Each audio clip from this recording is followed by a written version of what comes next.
E tusa ma mea tonu na tutupo lu tusia li tusia mamona. O stasi mun mau ia Yesu Keriso.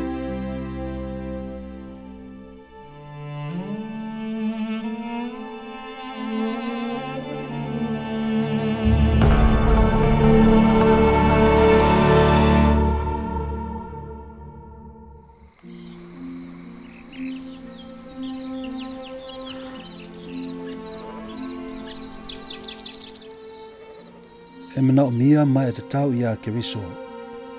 Ona o ana pō na whetalai mai le angelu ia te au o lona swafa lea. O le a fio mai te ngata iutea. Au le a wha maa ai la tau o Yerusalema o la tau ua e whaasanga ia te ia ina ia whaasata roina o ia. Ai whaauta o whetalai mai o le li le atua. A o mai le aso, la tau te tari tonua ia te au. O hau o le Keriso. O le taimile nana o oswhenga ngai mo la tau tamao le ato e fōtai i la tau i la le tino i lunga o le laolangi i lau lele o la tau tofi. O le vaaia ua tuu mai e lo tatou atua alofa mutmuti vale ia i tātou se malamlama tele na wa e winga i nei mea. Ia tātou manatua o ia. Ma tu ese a tātou angsala. Ma au al whaatau tau i lalo o tātou ulu. Awa ua le lafo ina ese i tātou.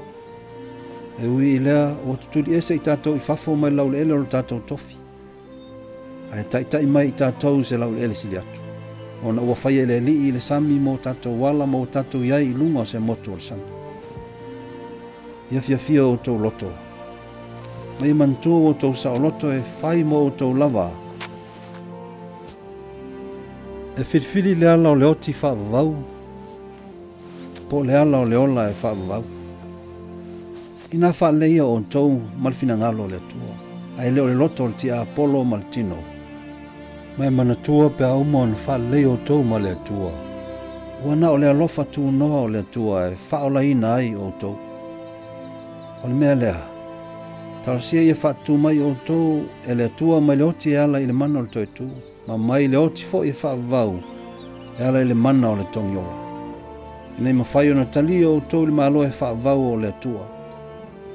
Ine mwhai no tau vi ia o ia, e ala i le lofa tu nopa ia.